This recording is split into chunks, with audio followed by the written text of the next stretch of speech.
harreen wal dhiitti malee ilkaan walirraa hin fixxu jedhani. Assalaamu alaikum warahmatullahi wabarakatuh. Hundi keessan nagaan bakkuma jirtanis naga'u. Mee har'a waan gammachuu fi ajaa'ibaati wanni isiniif qabadhee dhufe haga dhuma viidiyoo keenyaatti mee caqasaa isiniin jecha. Harreen wal dhiitti malee ilkaan walirraa hin fixxu mee gara boodaan isinii hiika. Waan gammachiisaa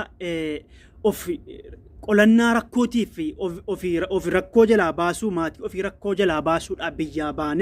biyyaa bahanii ijoolleen keenya dhiiraaf shamarraan of bira dabarfatanii maatii of bira dabarfatanii hawaasa rakkoo qabu hawaasa beela'e gargaaruun wallaahi waan baay'ee nama boonsitanii wanni nuti iseetti boonyee wanni nuti maambuun warri keessaa hubate sababa kana isin nama boonsitu kaleessa akkuma beekamu Ustaaz Raayyaa Abbaa Maccaa liivii sa'aa tokko ol waraabe akkuma isin agartan sa'aa tokko ol waraabe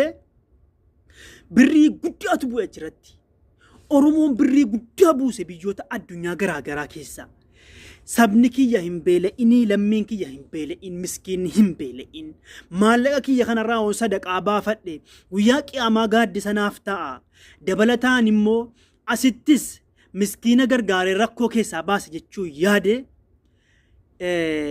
maallaqa kan akka bokkaatti gadi roobse biyyoota addunyaa keessaa lammiin Oromoo warri afaan keenya beekanu jechuudha.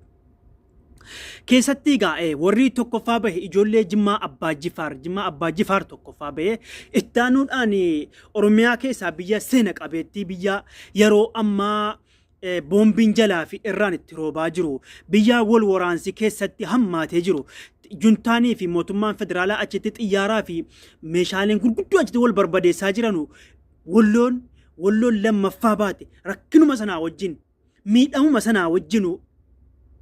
dabalataan immoo Oromiyaa keessaa ijoolleen maqaa Jawaariin birrii 5,000 kenne maqaa Acaaluutiin birrii 8,000 kenne ofii kiyya 4,000 yookiin 3,000 maatii kiyya 1,000 Jawaarii 1,000 akka rabbinuu baasutti Acaaluudha 1,000 ijoollee mana hidhaa mamlakatul arabiyyati Sacuudiyaa keessa jirtu 1,000 yaa aboo saba seenaa qabu saba seenaa guddaa qabu saba harree wal dhiitti malee ilkaan walirraa hin fixxu wattiin jedhee fi siyaasa yookiin deeggaraa ati kana deeggarta ati kana deeggarta jechuutti yoo xiqqoo si wal faallessee walitti qir jedhee jiraatis yeroo rakkoo gisee inni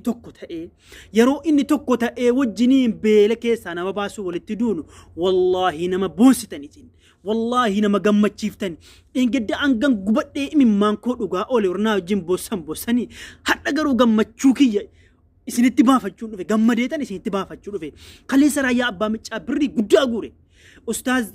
Sa'iid Aliyyis kan engedda akkaawuntii asini maxxanee sun jirri birrii guddaa irratti bu'aara yaa hawaasa keenya alaa fi keessaa gandummaa ka'e keessatti immoo gandummaa na dorgoma jechuun gandummaa ka'e asitti immoo ijoolleen baalee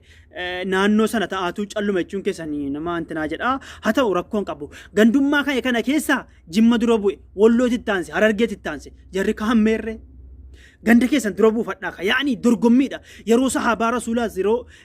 dorgommiin ni jira waan khayriirratti wal dorgomuun ni jira guyyaa qiyaamaa akkasuma nama wal dorgomaa jannata galu rabbi nu haa godhu egaa kanneen haga uwwanaatti immoo hin argine kanneen haga uwwanaatti argitanii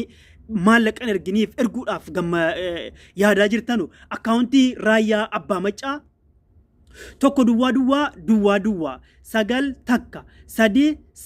3,971 Raayyaa Abbaa Maccaa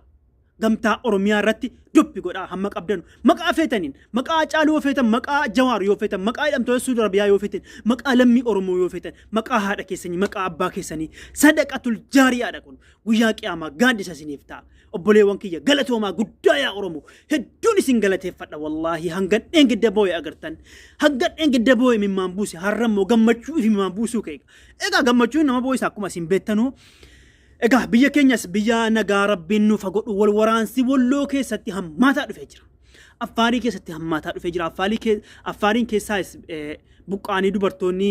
daa'imman hedduu miidhamaa jiranii kana sana osoo hin jedhin biyya keenya biyya nagaaf tasgabbii rabbi nuuf haa godhu du'aa'ii egoonee biyya keenya nagaan taanaan biyya nagaatti rabbiin nama galu nu haa godhu isiniin jecha Oromoo kiyya dhiiga kiyya yaa warri miskiina gargaartan hedduu galatooma onneerraan isin jaalladha hedduu galatooma guddaa isin galateeffadha isiniin jecha ammas rakkoo tokko rabbiin fidi rakkoon tokko dhufe taanaan wal qabanneeti يوم وابراتي أدى والفجأمني يرو ركو والقبني توكو تاني ربي توكو أنا واقول سنين جتشا والسلام عليكم ورحمة الله وبركاته قالتهما